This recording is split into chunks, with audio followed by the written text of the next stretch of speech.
Welcome back, Lens. Hope you're doing good. Cheers, as always. My traditional tea.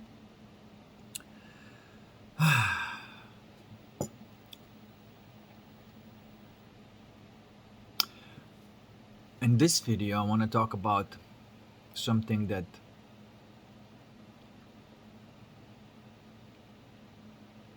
I was looking at recently. And I made that video about blade running versus edge running. And I need to clarify the edge running side, that chasing the dragon side. I need to clarify it because there is a healthy side and unhealthy side. The edge running can be sort of like a demonic, or it could be healthy.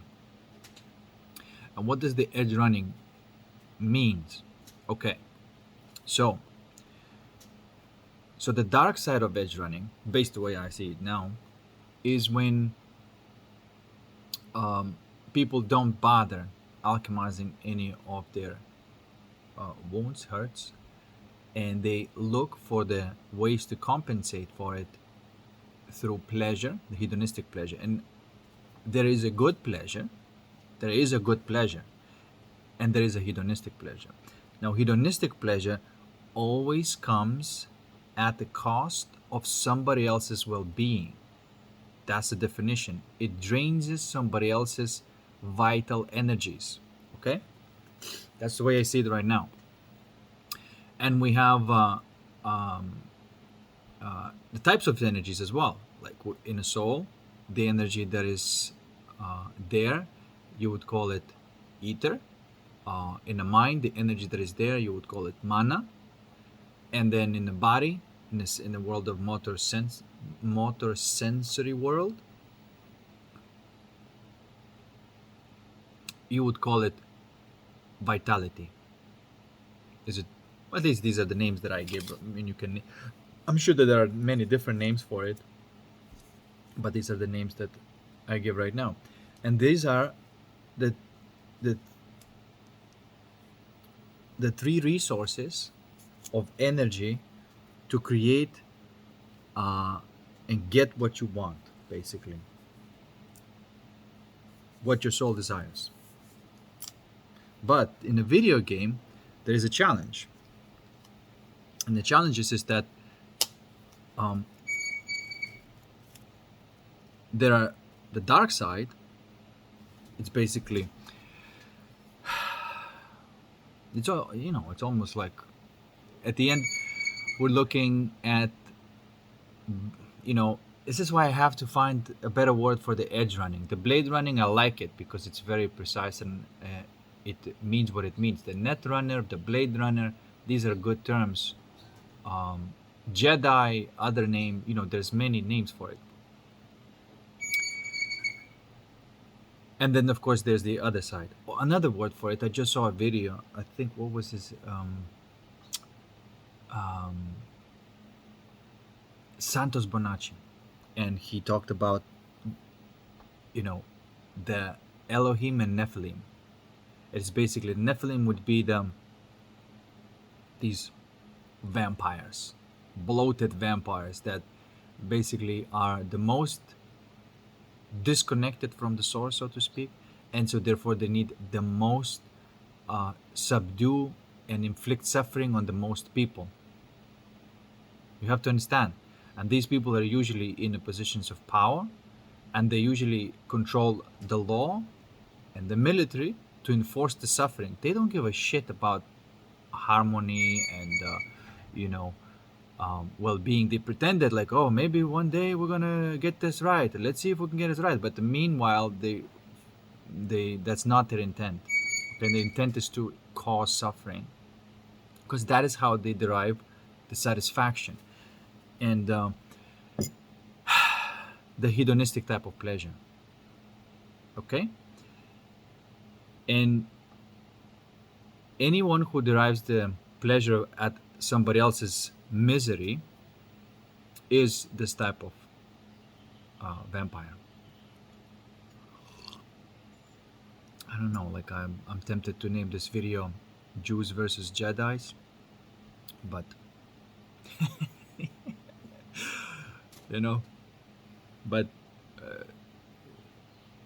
that word Jew has been so tainted that it does not mean Semite or Hebrew to this point, or else you have to come up, or else you have to come up with another name to describe these people that are clearly exist, clearly organized, clearly evil, and they are in the positions of power.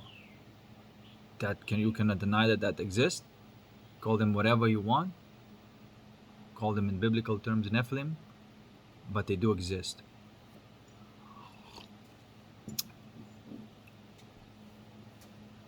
So the type of like a evil edge runners, black edge runners, I would say. Okay, and this is of course what I'm saying. This is not a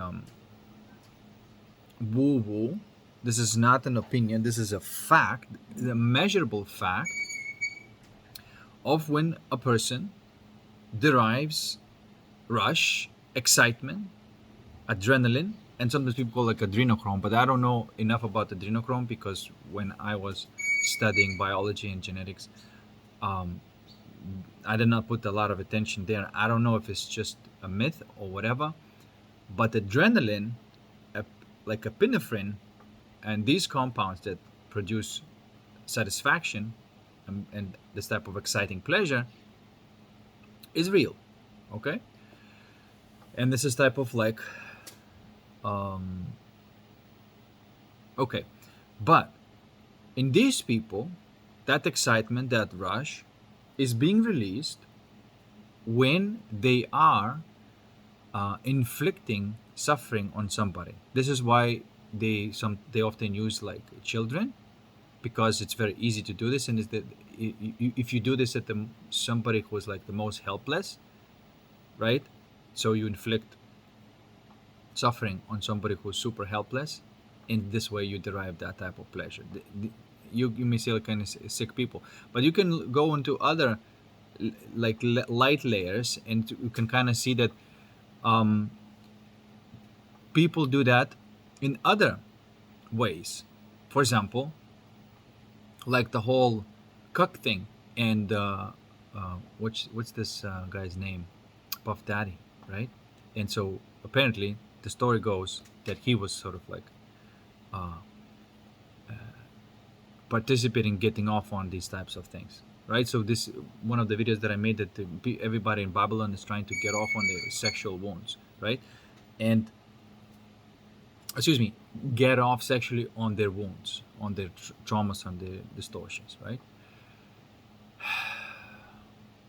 And at one point in my life, I was almost caught into this.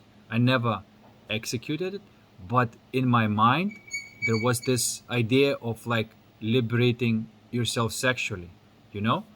And that would be like, well, if instead of experiencing jealousy, instead of experiencing pain, why don't you just accept that fact, right? And then act upon it. And so that opens the doors to like swinging, threesomes, and all these things, right? That's the dark side. And even though I didn't do anything, the fact that I was mentally open for this and entertaining these ideas was basically fucking my life up, you see.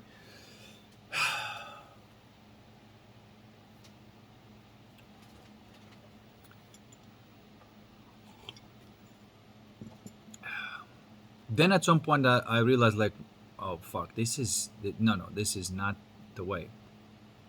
I mean, you may ask the question, it's like, why didn't you see it at the beginning? Like, why didn't you see that at the beginning that it is not the way? Why do you even entertain these ideas? That's a good question, I say. The rush. The answer is the rush. Because that temptation was just like, oh, if you just let go, there's going to be a lot of release, and you're just not going to need to worry about it, right? So that was the selling point. That's why I entertained it. But I don't regret of exploring it. I didn't really explore it, but just being open to it.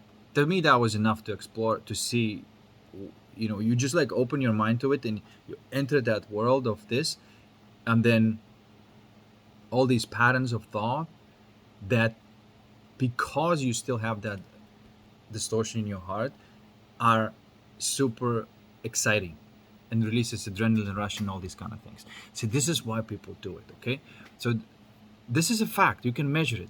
But the person who is not the whole in the heart, are looking for these rushes. They're seeking them out subconsciously. You see, like logically, you can see, for example, uh, there was a there was a lot. I mean, just not one post, but there was a lot of posts out there about women saying that, like, well, I don't see myself as this type of woman. I see myself as this, like a good wife and a mother to my children and stuff like that. But somehow she ended up in these types of really, you know, fucked up situations and cheating. One of the things, by the way, that is also that rush is cheating. Okay, so ego gets off on the cheating. This is why you can be perfect. Yeah, technically you can be perfect, and somebody will still cheat on you because the ego. It's nothing to do with you. It's in the fact that ego is looking for the ways to get off. That's why people cheat. Okay, so in these posts that these women, they say that, like, yeah, I don't see myself like this, yet there's something deeply subconsciously drove me to this, because there was a rush, adrenaline, and it was a dark passion, of course, but there was the passion there. And so something deep and subconsciously seek that out, and that was done. And of course that just destroys everything in life. Anything to do with love, it does destroy it. So this type of lust, seeking, and a dark passion destroys love, relationships and connections, things like that. Okay, all right, anyway, what I'm trying to say here is that there is this effect of excitement, adrenaline rush, and ecstatic states from betraying your soul, basically. I don't know how else I can say it. It's like, or from the pain of somebody else, the suffering of somebody else. Okay, this is why if you ask the question why there's like a lot of suffering in the world, it is because the people who are inflicting that suffering deliberately, you know, and all these people who just look at the world without actually seeing what it is and say, oh no, how would anybody derive pleasure from this type of act? How would anybody derive this rush? And then yet they may actually subconsciously have the same thing they've not looked at, and they end up finding themselves like, it is almost like a vortex, and there's this vortex of love and the vortex of lust, the vortex of dark passion and the vortex of light passion. The light passion, the real passion that Krishnamurti was talking about, that happens only upon you facing yourself completely, that source of your misery. And so that's the only way. Okay, so the way to slay the vampire is being able to completely give your attention. Again, I'm repeating myself, but give your complete attention to the deepest point of suffering or uncomfort or discomfort or whatever that is. You go almost like going there, you're seeking out. That's blade running. You go there, and then you, courage and surrender, these are the two faculties of consciousness that you can go there. Okay, and then this way you go into the light passion. Okay, now you get that rush that comes natural from within. Okay, and so this way, by the way, this is how you tap into the spirit. I have not mentioned that the another form of energy is spirit. People talk about spirituality, spirit this, spirit that. It's just a form of energy out of which all the other forms arise.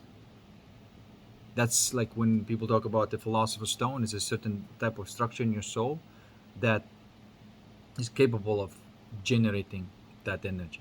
And from there, you go into the ether. That's the energy that you use to create the patterns of the feelings, which are your soul desires. And out of that, you create the forms, the images. For there, you use the mana. And then you take action. And for that, you use vitality. Now, this is very interesting. The way to generate the energy, first of all, you have to stop leaking it. Okay, that's why you have to start living through the heart, as I say. Just no um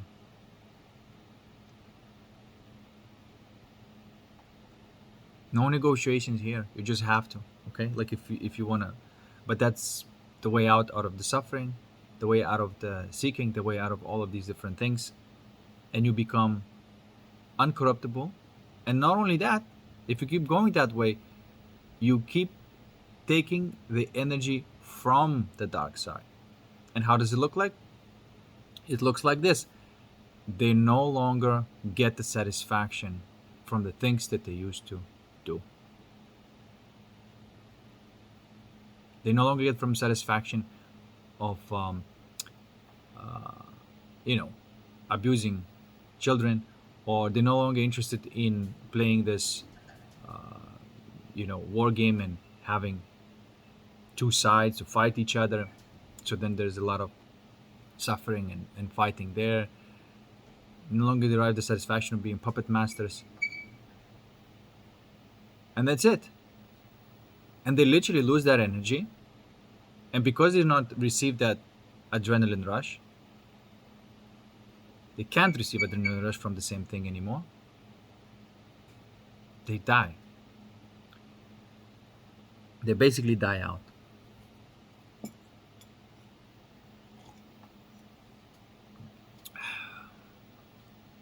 And that's what's going to happen.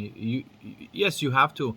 Okay, now let's go into the physical world and motor sensory world, where the energy, the vital energy, is being derived from the motion and sensation in the physical reality, in the physical world. Okay, this is very important because there's a good and a positive uh, energy generation here, and that is when you, for example, accomplish something physically, right? So sports, for example, which is just sort of like um, a friendly competition and whatnot, right?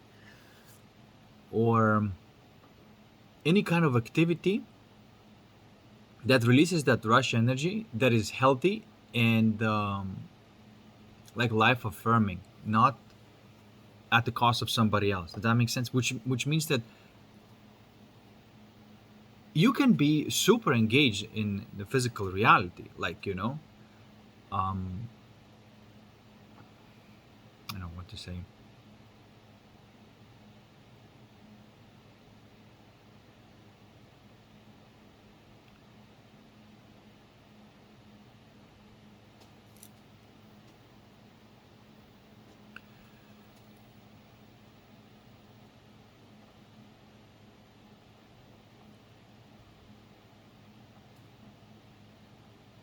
And keep the vital energy flowing.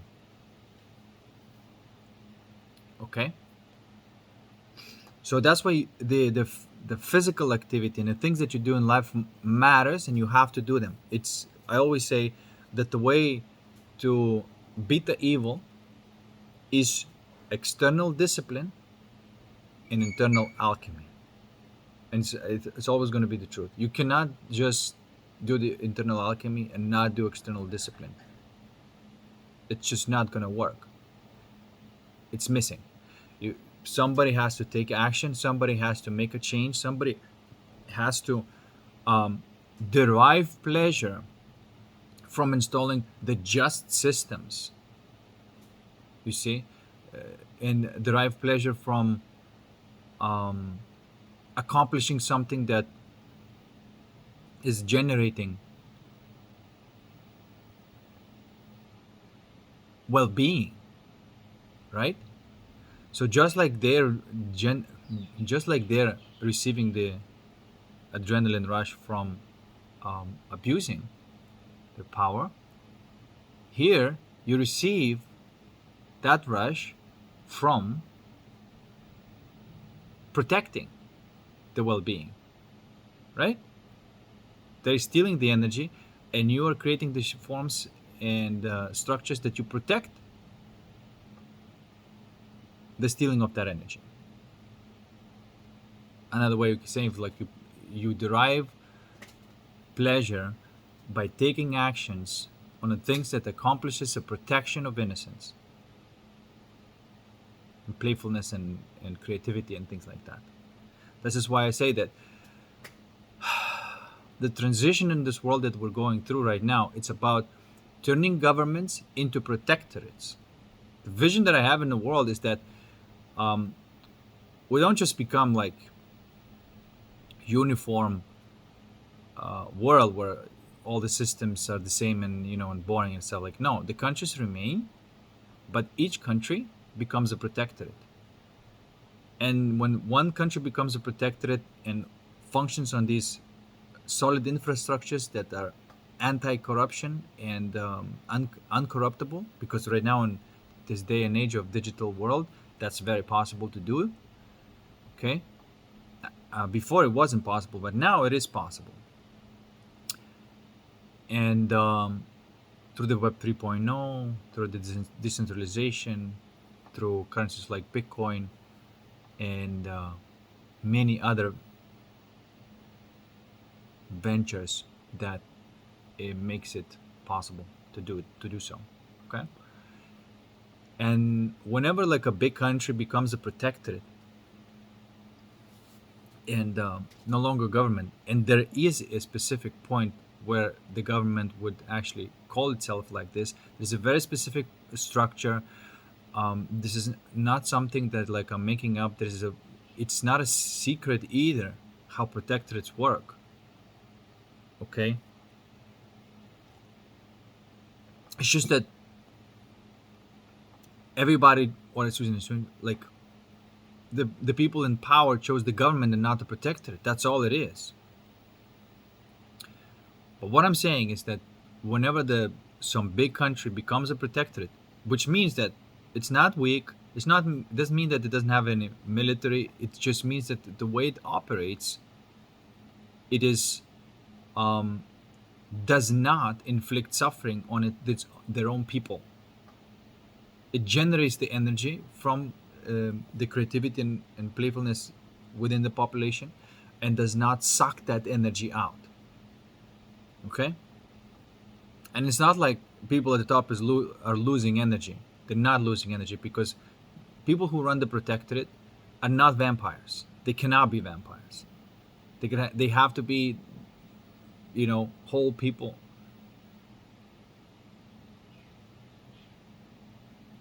They have to be retired Jedis or something like that. These are the people that can run the protectorates. And this is the vision that I have for the world.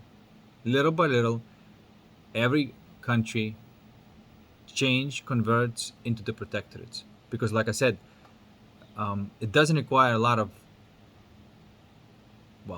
there's a lot of changes that is required. But what I'm trying to say is that there's no revolutions. There's not just another government coming into power and just doing the exact same thing.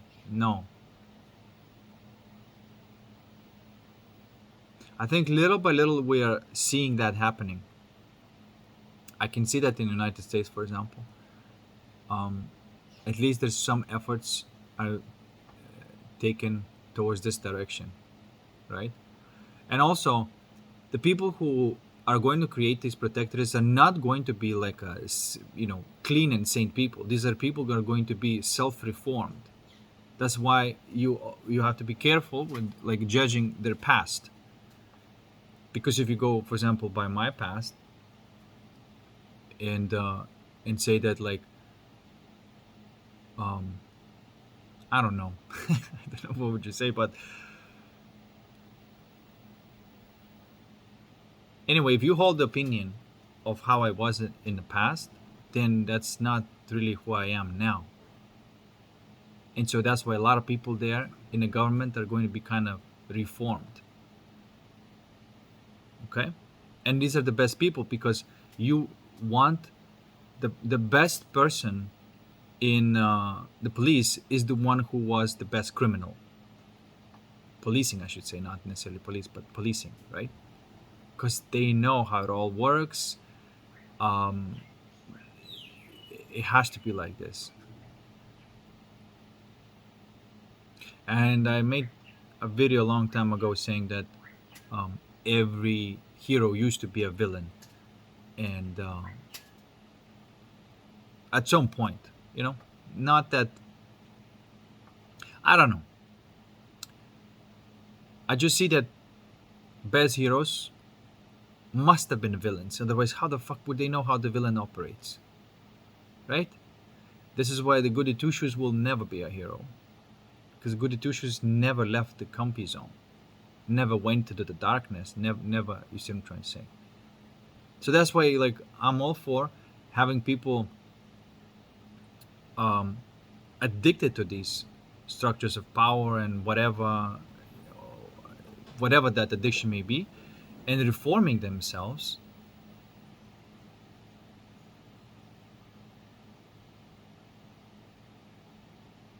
And when you have somebody like this that is fully reformed, then they have the awareness of how everything works, and then they would create the structures that can be trusted. Okay? But the bottom line is that what I'm trying to say is that how your brain works, how are you deriving pleasure and satisfaction in the physical world? Because um, we as humans must be engaged in the physical reality and must be in the process of accomplishment of a goal. Don't look at the people who are, awakened masters and whatever, and then they sit in the robe and do nothing. Don't look at them. Most of them are frauds anyway. And so most of them are vampires. Sadhguru is a vampire. Joe Dispenza is a vampire. Just look at them. Just freaking look at them. There's many other vampires out there that, and then how do they derive the pleasure? They derive the pleasure from the vanity and satisfaction of followership. It's that ego boost. They derive the pleasure from that. I never fucking derive that pleasure from this thing. Like, I don't want to be in that type of position of I don't know. It feels cringe as fuck to me. It just does. I can understand why somebody would get off on it, but it just, to me, it's just cringe as fuck.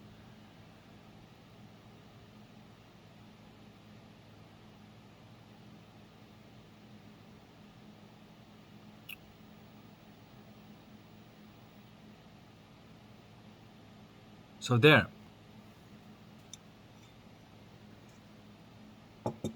And the people who are just like blindly following that authority are just draining their energy rather than going and living their life, pursuing their soul desires, their dreams, their true passions. They're stuck smelling some old man's farts. There.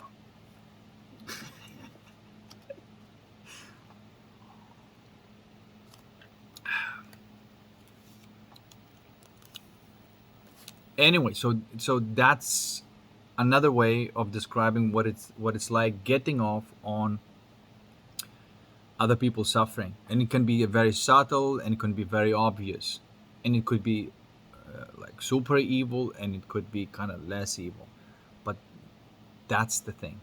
Okay, and that's how they derive the vital energy.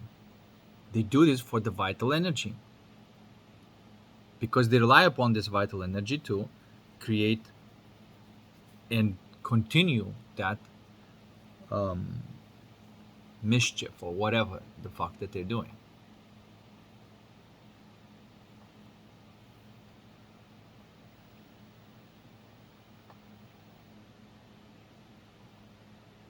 Okay, and by listening to that, you can also see if you have something like this within you, that will give you an awareness that there's somewhere to look at deeper. You can find that source, right? And I'm always on a constant vigilance right now, because I saw that that's what the price of sanity is: eternal vigilance in this world, in this game.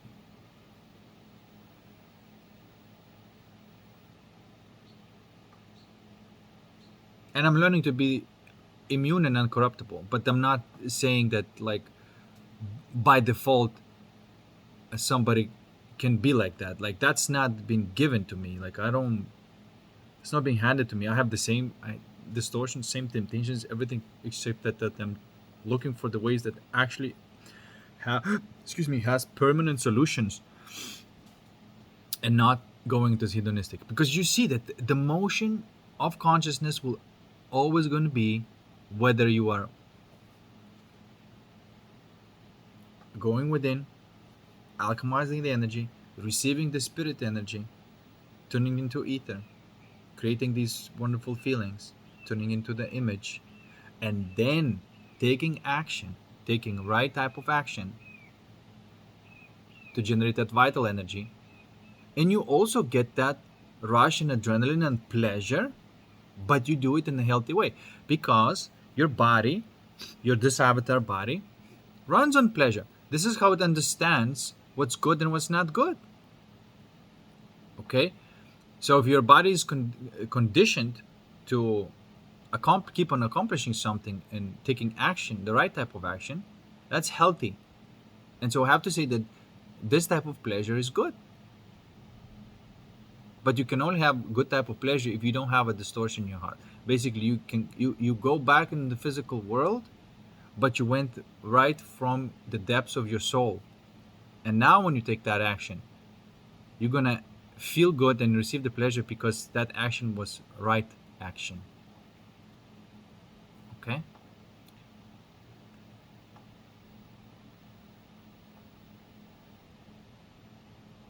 And you don't overdo it. You do it exactly as it needs. It has a purpose. It was a goal. It was a significant change in your life that made things better. And so, yeah, your body deserves to receive that type of pleasure. And the reason I'm saying this, because I recognize that a lot of people may be lacking that vital energy, and because they're just not engaged into the physical world at all. You shouldn't do that. You should still be engaged in the physical world. That's why some people say, like, well, why after awakening I don't want to do anything? Because you're not really fully in full clarity yet, and you may not even be awakened. You may be even in a limbo. Because a lot of people go into the nihilism, depersonalization by watching these YouTube videos that stimulate the nihilism, and then they are in this false awakening, which is nihilism, and it's not awakening at all. But when you're in true clarity, you start seeing things, everything clearly. Okay, there may be the point where you're no longer doing the things that you used to do, because these things that you used to do was getting you off, or it was pleasurable because it was, like I said, hedonistic. Now that goes away, and then you don't do these things. But it doesn't mean that there's nothing to do where you can still receive a lot of satisfaction and pleasure, but in a healthy way.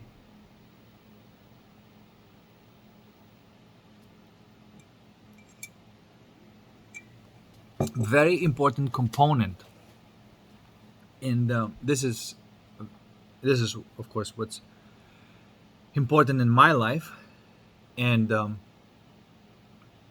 for the past year or so, or maybe longer, I've been regenerating this vitality energy, and the way that it is being regenerated is you taking action,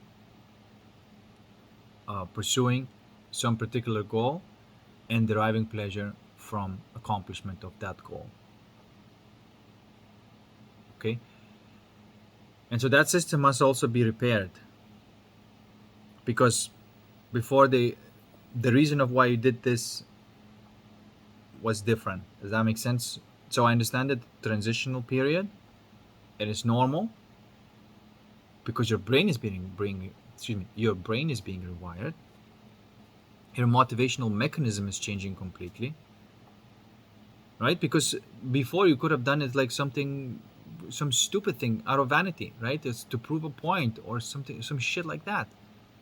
It'd be like, no, you don't take action or um, pursue something out of vanity. That's the same thing. That's hedonistic.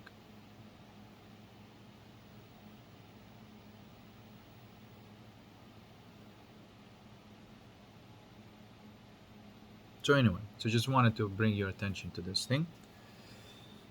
And when you completely and fully engage in life on all cylinders, on all three cylinders in your soul, mind, and body, that's how you generate the energy. By using your soul, by using your mind, by using your body, you generate the energy. And you want to be firing on all cylinders all the time, synchronistically. Um,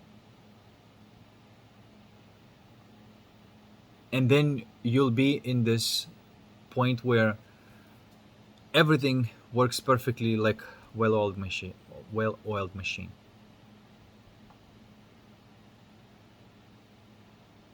You don't have these energy crashes because you know exactly what's going on, um, why you do have them.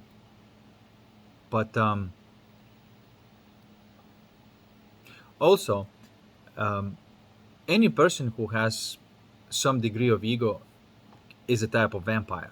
It could be a little vampire and it could be a big vampire.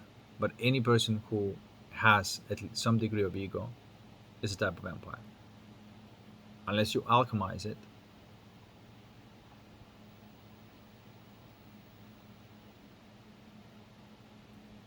you're caught in it.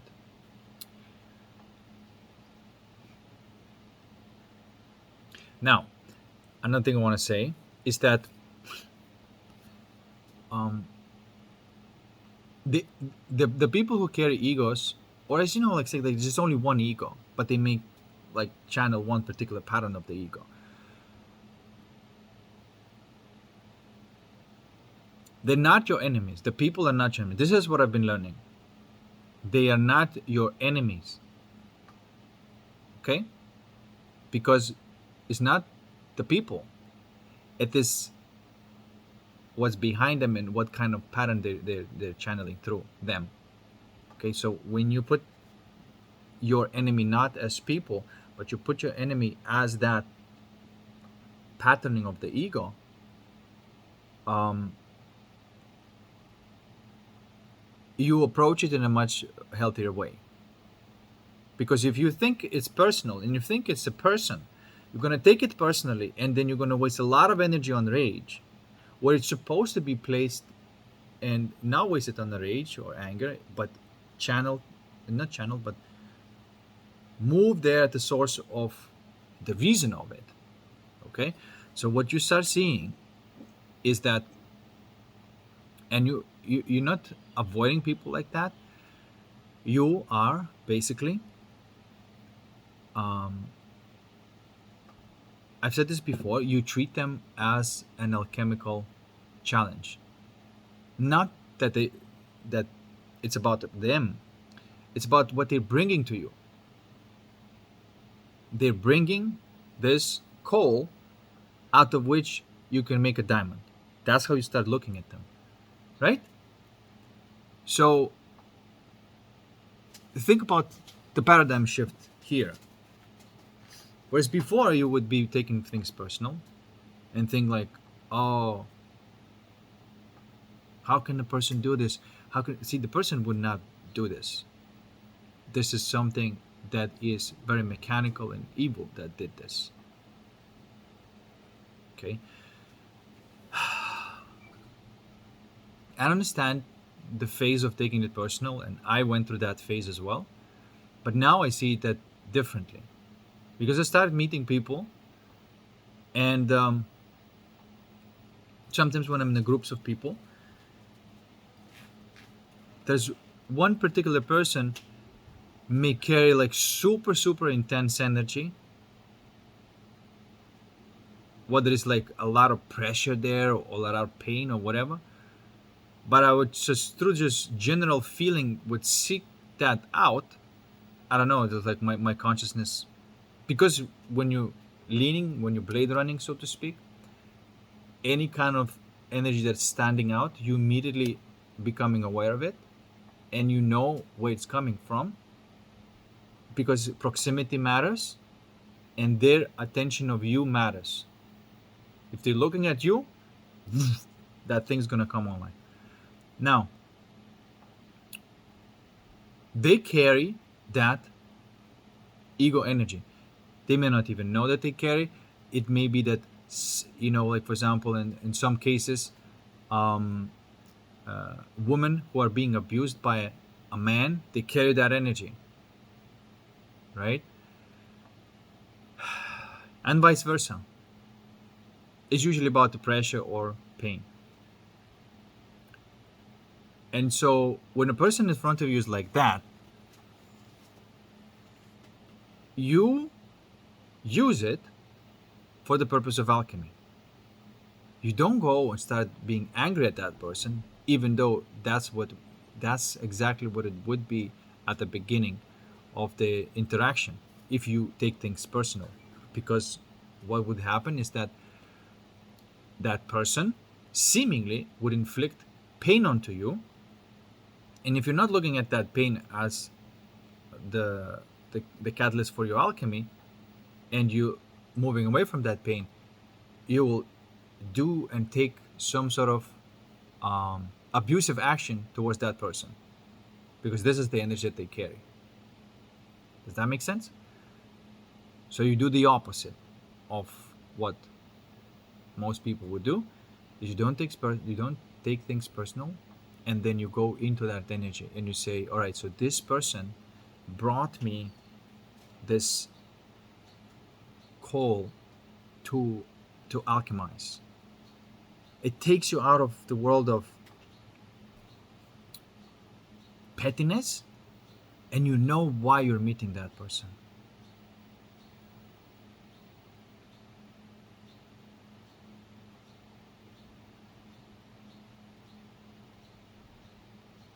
Okay? Now, I also have to say something else. Don't get involved in any kind of romantic relationships with people who bring you that, because you will lose sight of why they're in front of you, and because you will lose sight why they're in front of you, you will open up in a certain ways that you're not supposed to open up, and you may get into the world of temptation and try to alleviate that pain through lust seeking. Okay, so people like that usually attract people who are trying to get rid of that pain through lust, right? Does that make sense?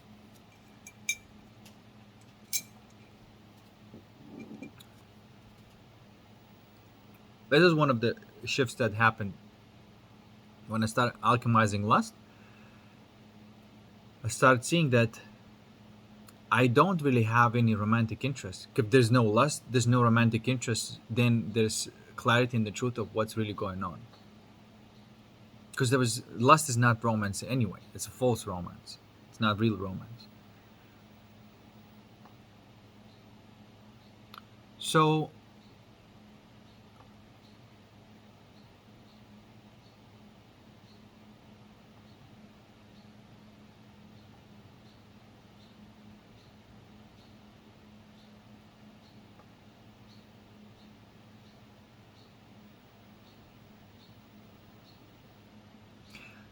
so what happens is that you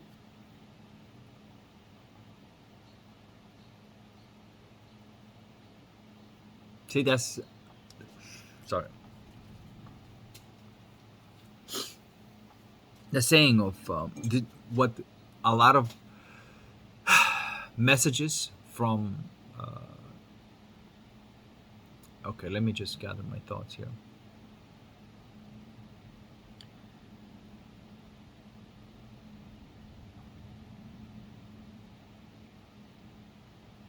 Okay, so keep your enemies closer. What did Jesus mean by saying keep your enemies closer? Right? That's what it meant. The enemy is not the person that carries that energy. The enemy is that energy. And a person may not even realize that they carry that energy. They may just feel like a victim in the world, but they do carry that energy. Or it may feel like super arrogant and powerful in the world, and they do carry that energy. It doesn't matter. You keep them close because the proximity to that person brings you a lot of alchemical challenges, and you get to you get to you get to use that energy. You get to use that energy. You get to release that energy from the ego. And there's no conflict there. This is the real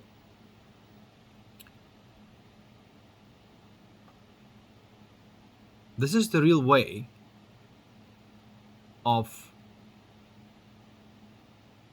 doing it with no conflict. Does not mean that you're very lenient.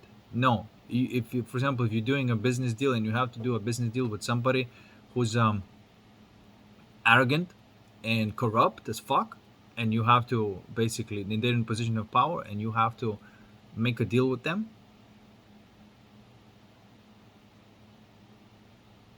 you will still need to set your position right, and it may be contrary to what kind of position that person wants, but over perhaps many dealings and perhaps many sit downs and alchemizing that energy, you need to accomplish your goal.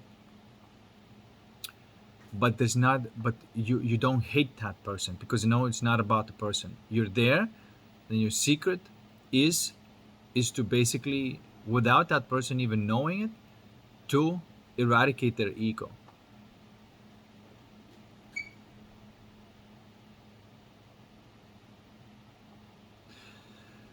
So that's how I started looking at the people who carry that ego in this way.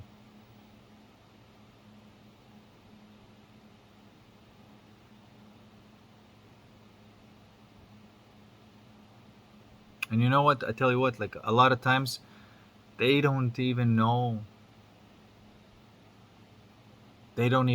why things happen to them the way they happen. They carry that energy and they don't even know that they do. I mean, people in who do their satanic rituals and things like that. I mean, these people, of course, they do. They know what they're doing. But there's a lot of people who are not really conscious vampires.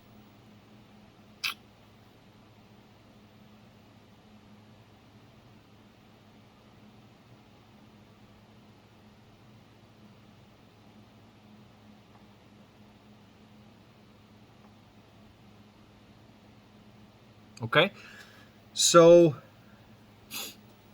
the name of the game right now, it is about how to manage the energy.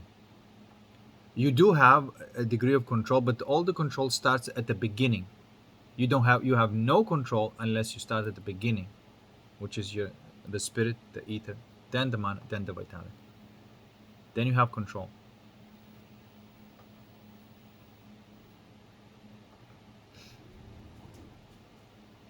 And the more you alchemize, the more of the energy you you return back to yourself, and then the more of that energy you can use. But man, guys, like, I tell you what, it is beginning of this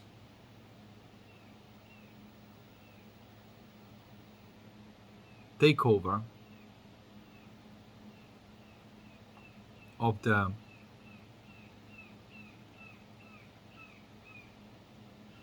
this dark Babylonian way of life. It's the beginning of the takeover. But I do see it as inevitable. I do see it as inevitable. Not that it's not gonna take time. It's gonna take time, but it is inevitable. I do see it as inevitable.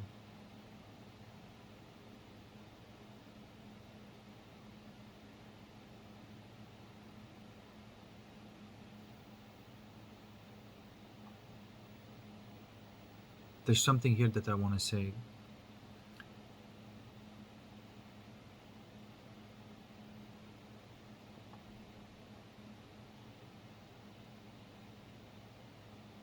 Right.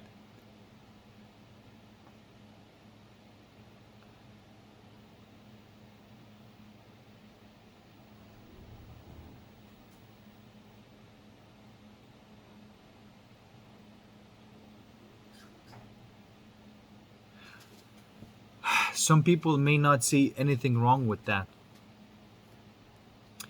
With like see, there's a lot of things in sex that is just like perversions, and they're not um, just basically evil. Evil. They're just evil. You know.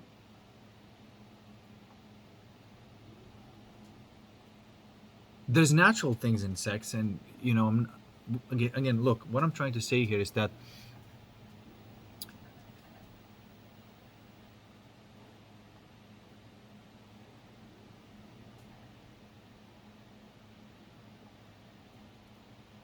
one second.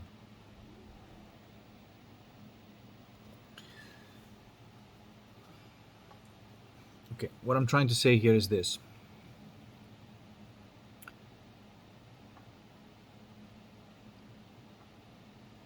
It's gonna take time. People are oblivious sometimes to the fact of like their actions and how their sexuality and how their uh, perversion. They're not even kinks.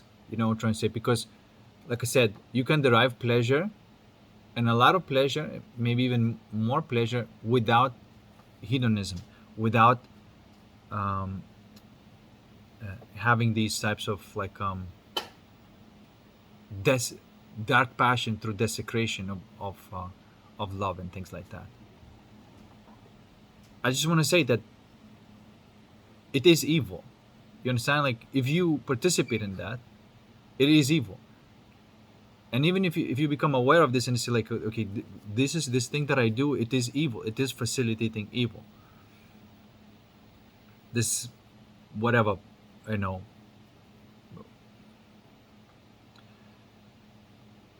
Then at least that would be the beginning and say, okay, what's the way out? And then it would take you to the source of that pain of why you even engage in this type of action to pacify that pain. So just that's just one thing that I want to say about people who are engaging into this type of uh,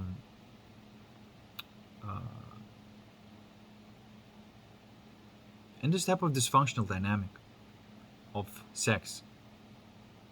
And I just want to say, like, even more despicable are men who are like given permission to that and normalizing it, you know, Because a lot of times, whether you like it or not, women sort of see what's been normalized by men, and so they just go into these groups. And if there's like a group of people, and let's just be honest, people do group based on their beliefs, you'll see these men that's like, yeah, I don't take this serious, like, this is just like a sexual liberation, just be free, do whatever you want. And it's like, yeah,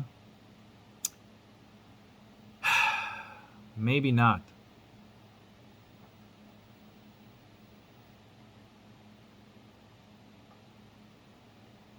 There is a light passion sex and a dark passion sex. This is just basically two categories for me. One is out of love, and it's not that it's just boring. I'm not talking about this fake monogamous missionary thing. It is way more adventurous, way more romantic, way real, but it's not dysfunctional. It's not dark. It's not lust based.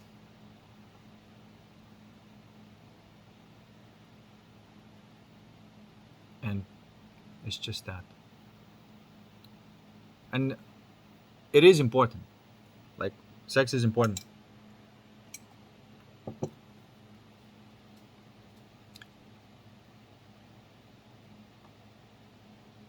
And like I said, some people don't know. They think like, oh, this is just like one of the things that I like to do. No, this is fucked up. And god damn it, like the vampires do that. It's all about with the sex. This is why. Uh, I don't know. Fuck, I'm babbling now. I'm just saying the same thing now. But to drive home message is that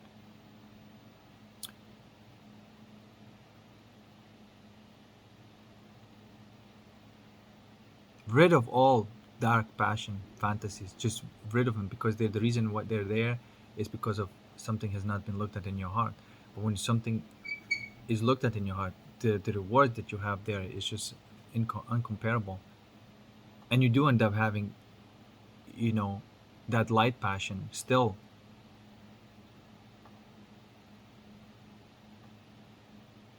And still the pleasures and that vital energy. And even that motion of pursuing. No, I don't want to call it seeking anymore. The seeking would be just like, oh, you have to have it unless you, or else you're gonna fucking be in pain. So there's just like very aggressive thing.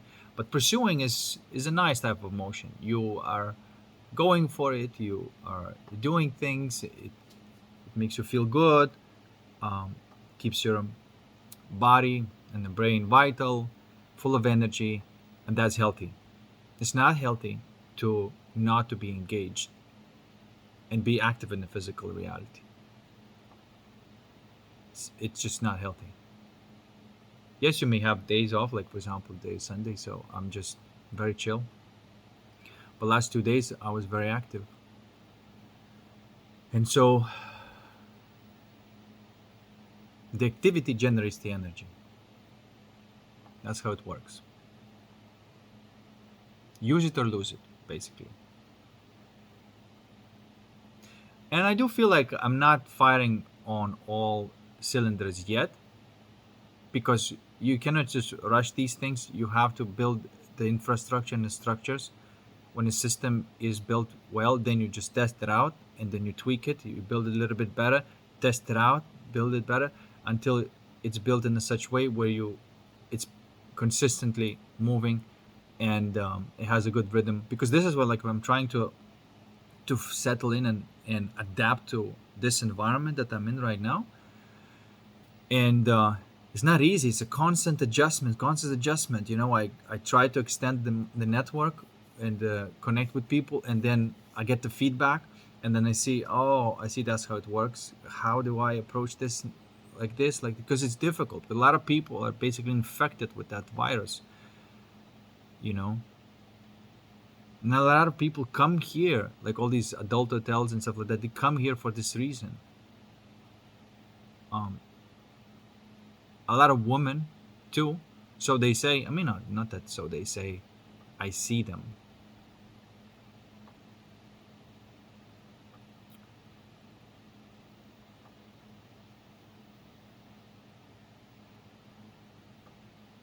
If your girlfriend or a wife went on a girls' trip to uh, Cancun, Playa del Carmen, or Tulum,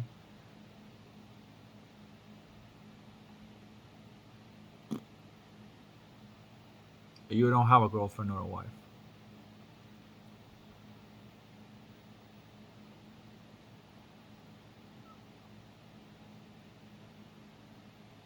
That's pretty much almost like, unless she would see what's going on and then say like, no, I'm out, I'm going back to my husband, and then maybe you have a keeper.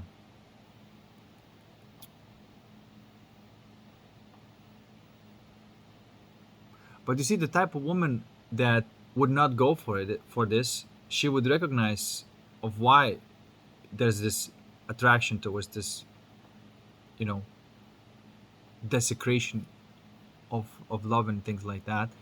And in other words, I just have to say that, like, if a woman lives through the heart or a man lives through the heart, this is the only way that they're going to be real, and this is the only way that it can be trusted. Period. It's just the way it is. This is what I teach people. I teach people to live through the heart. So there's no that motion of seeking in the heart from the distortion, but there's a continuous motion into the heart, into the heart, into the heart, and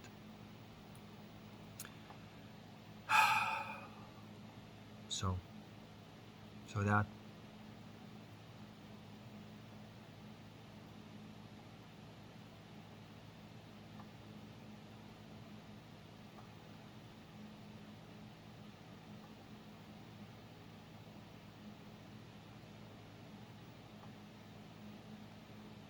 just please don't normalize this thing. Um, at the same time, not don't need to be like angry or like a super against it and whatnot. But definitely do not give attention, or do not condone this type of behavior and things like that, and respectfully distance yourself from the people. If you have a clean, nice energy, do not give your energy to people like that.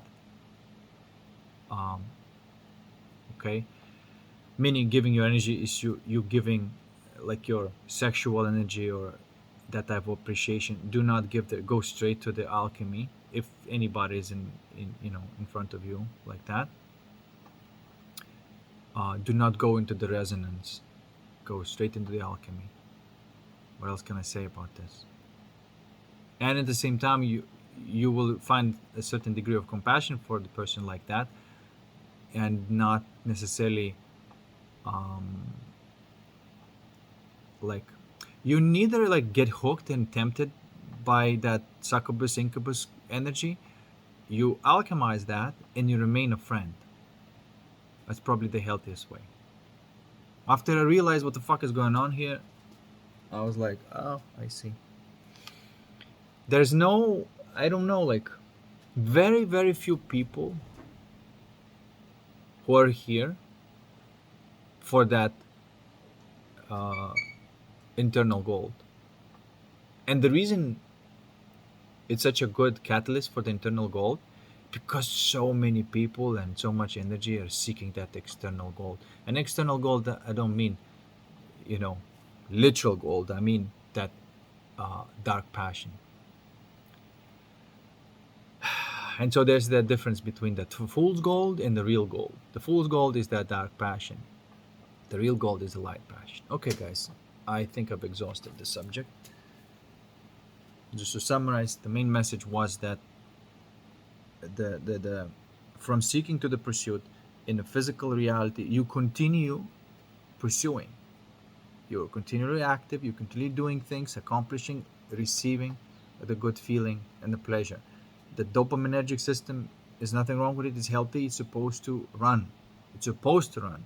Okay, but now it's just not going to be running and at the service of the ego, but it's going to be running at the service of the soul. But it has to be running.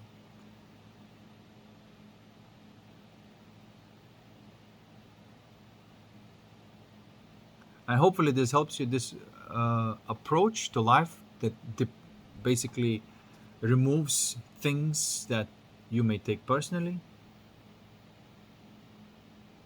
and places everything in the right direction.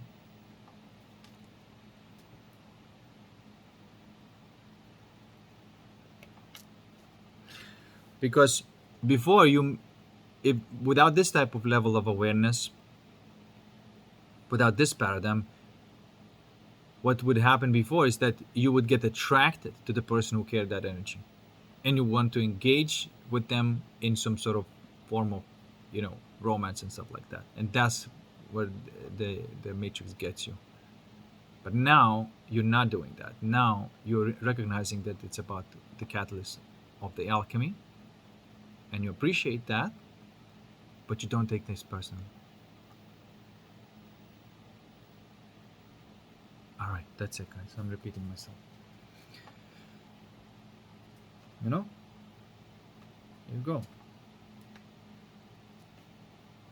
I go to gym twice a week. You think that I live in the gym, but I don't. I just hit hard, hit fast, and get out. Peace. See you in the next one.